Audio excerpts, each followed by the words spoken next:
ಏ ಅಣ್ಣ ಈಗಾಗಲೇ ಬೆಳೆ ಬಂದಿದೆ ನೋಡ್ಲಿಕ್ಕೆ ಅನಿಸ್ತಾರೆ, ಆದ್ರೆ ವಾಸ್ತವಿಕವಾಗಿ ಬೆಳೆ ಬರೋ ಲಕ್ಷಣ ಕೂಡ ಈಗಾಗಲೇ ನಮ್ಮ ಕೃಷಿ ಇಲಾಖೆಯವರು ಅಗ್ರಿಕಲ್ಚರ್ ಸರ್ವೆ ಮಾಡಿದ್ದಾರೆ. ಬಿತ್ತನೆ ಸಂಪೂರ್ಣವಾಗಿದೆ, ಮೋರ್ ದನ್ 90% ಆಗಿದೆ, 97 ಆಗಿದೆ. ಆದ್ರೂ ಕೂಡ ಇಲ್ಲಿ ಕಿಚ್ಕಲ್ಲಿ ನೋಡಿದಾಗ ಬಹಳ ಗಂಭೀರ ಪರಿಸ್ಥಿತಿ ಇದೆ. ನೋಡೋಣ, ಇನ್ನೊಂದು 10 ದಿವಸ ಒಳಗೆ ಮಳೆ ಆಗಿದ್ರೆ ಇನ್ನು ಸಮಸ್ಯೆ ಆಗ್ತದೆ ಮತ್ತು ಜಾಸ್ತಿ ಆಗುತ್ತೆ. ನೋಡೋಣ, ಈ ಒಂದು ಹಂತದಲ್ಲಿ ಅವರು ಸರ್ವೆ ಮಾಡಿದಾರೆ, ಇನ್ನೊಂದು ಹಂತಕ್ಕೆ ಮತ್ತೆ ಮಾಡಬೇಕಾಗ್ತದೆ. ನಂತರ ಬಹುಶಃ ಬಹಳಷ್ಟು ಡ್ಯಾಮೇಜ್ ಆಗುವಂತ ಲಕ್ಷಣಗಳು ಕಾಣ್ತದೆ. ಇದೆಲ್ಲ ವರದಿ ಮಾಡ್ತೀವಿ ಸರ್ಕಾರಕ್ಕೆ.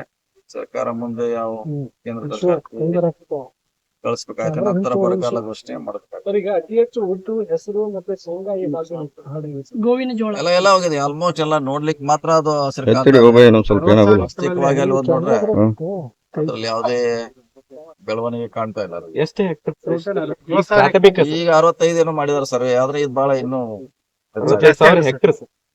ಹೆಕ್ಟರ್ ಮಾಡಿದಾರೆ. ಇದಾದ್ರೆ ಇನ್ನು ಬಹಳ ಗಣನೀಯವಾಗಿ ಜಾಸ್ತಿ ಆಗುವಂತ ಲಕ್ಷಣಗಳು ಕಾಣಬಾರ್ದು. ಕುಡಿ ನೀರಿನ ಸಮಸ್ಯೆ ಏನಾದ್ರು ಕಂಡು ಬಂದಿದೆ ಸರ್? ಯಾಕಂದ್ರೆ ಕುಡಿ ನೀರು ಈಗ ಇಲ್ಲಿವರೆಗಿಲ್ಲ, ಇನ್ನು ಮುಂದೆ ಆಗ್ಬಹುದು. ಆದ್ರೆ ಟ್ಯಾಂಕರ್ ಮೂಲಕ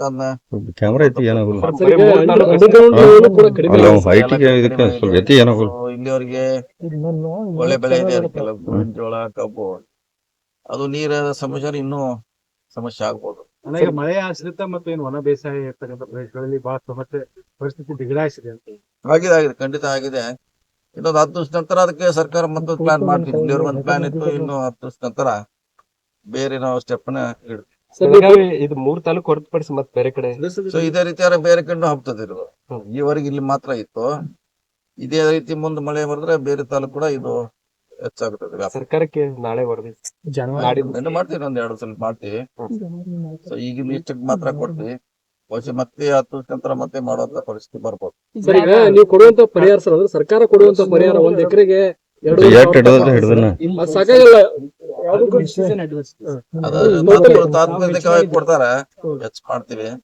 ನೋಡೋಣ, ಇನ್ನು ಸರ್ಕಾರ ಮಟ್ಟದಲ್ಲಿ ಯಾವ ಅವ್ರಿಗೆ ಹೆಲ್ಪ್ ಮಾಡ್ಲಿಕ್ಕೆ ಸಾಧ್ಯತೆ ಸರ್. ಈಗ ಮಲಪ್ರಭಾದ್ ಮೀಟಿಂಗ್ ಮಾಡ್ತೀರಿ ಸರ್, ಇವತ್ತು ಕುಡಿಯ ನೀರಿಗೆ ಅಷ್ಟೇ ಸೀಮಿತ ಇತ್ತು, ಅದನ್ನ ಕಾಲುವೆಗಳ ಮೂಲಕ ನೀರಿಗೆ ಸ್ವಲ್ಪ ರೈತರಿಗೆ ಕೂಡ ಕೊಡುವಂತ ಇದೆ. ಅದರಲ್ಲಿ ಮುಂದಿನ ಜುಲೈವರೆಗೆ ಕುಡಿ ನೀರು ಇಟ್ಕೊಳ್ಳಿಕ್ಕೆ ಜಾನುವಾರುಗಳ ಮಾರಾಟ ಸಂಖ್ಯೆ ಜಾಸ್ತಿ ಆಗ್ತಿದೆ ಸರ್. ಮೇವು ಕೊರತೆ, ಮೇವುದೇನಿಲ್ಲ, ಮೇವುದೇನ್ ತೊಂದ್ರೆ ಇಲ್ಲ, ಇದೆ ನಮ್ಮಲ್ಲಿ ಸಪ್ಲೈ ಮಾಡೋ ಮೇವು ಬ್ಯಾಂಕ್ ಸ್ಥಾಪನೆ ಮಾಡುವಂತದ್ದು ಇಲ್ಲ. ಈಗಾಗಲೇ ಇದೆ ನಮ್ಮ ಕಡೆ, ಐಡೆಂಟಿಫೈ ಮಾಡಿ ಇಟ್ಟಿದ್ದಾರೆ ಅಧಿಕಾರಿಗಳು.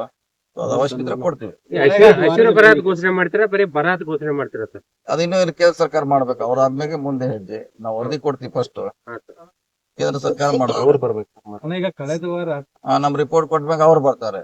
ಬಂದ್ಮೇಲೆ ಅದಕ್ಕೆ ಘೋಷಣೆ ಅವ್ರು ಬರೋದ್ರ ಹೆಸರು ಹೋಗಿರಲ್ಲ. ಅಲ್ಲಿವರೆಗೆ ನಾವು ಈಗಾಗಲೇ ಹೇಳಿದ್ರೆ ನಮ್ ಡಿಸಿ ಅವ್ರು ಹೇಳ್ದಂಗೆ ಮಧ್ಯ ಘೋಷಣೆ ಮಾಡಿದ್ವಿ ಅಂತ ಮಾಡ್ತೀವಿ ಮಧ್ಯಾಂತರ. ಯಾಕಂದ್ರೆ ಅವ್ರು ಬರೋವರೆಗೂ ಒಂಥರ ಬಹಳಷ್ಟು ಜನ ರೈತರು ಹೊಡೆದಾಕ್ಬಿಡ್ತಾರೆ ಸರ್. ಎಲ್ಲ ನೋಡೋಣ, ಅದನ್ನ ನಾವು ನಮ್ ಸಿಎಂ ಅವ್ರ ಗಮನಕ್ಕೆ ತರ್ತೀವಿ. ಏನೋ ಪರಿಹಾರ ಹುಡುಕುವಂತ ಪ್ರಯತ್ನ ಮಾಡ್ತೀವಿ. ಸರ್, ಇನ್ನೊಂದು, ಈಗ ಮಳೆ ಅಂದ್ರೆ ಇಡೀ ಜಿಲ್ಲೆಯದೊಂದು ತಗೊಂಡ್ರಿ ಸರ್ ರಿಪೋರ್ಟ್. ಅಲ್ಲಿ ಸಮಸ್ಯೆ ಆಗುತ್ತೆ. ಅಂದ್ರೆ ಬೆಳಗಾವಿ, ಖಾನಾಪುರ ಮತ್ತು ಬೆಳಗಾವಿ ಭಾಗದಲ್ಲಿ ಮಳೆ ಆಗಿರುತ್ತೆ, ಈ ಭಾಗದಲ್ಲಿ ಮಳೆ ಆಗಲ್ಲ. ಅದನ್ನ ತಾಲೂಕು ವೈಸ್ ತಗೊಂಡ್ರೆ ನೀವು ಕ್ಲಿಯರಿಟಿ ಗೊತ್ತಾಗೋದು. ಅದೇ ಹೇಳಿದ್ರೆ 10 ವರ್ಷ ನಂತರ ಮತ್ತೆ ಇನ್ನು ರೀಸರ್ವೆ ಮಾಡೋದು ಅವಶ್ಯಕತೆ ಬೀಳುತ್ತೆ, ಮಾಡ್ತೀವಿ.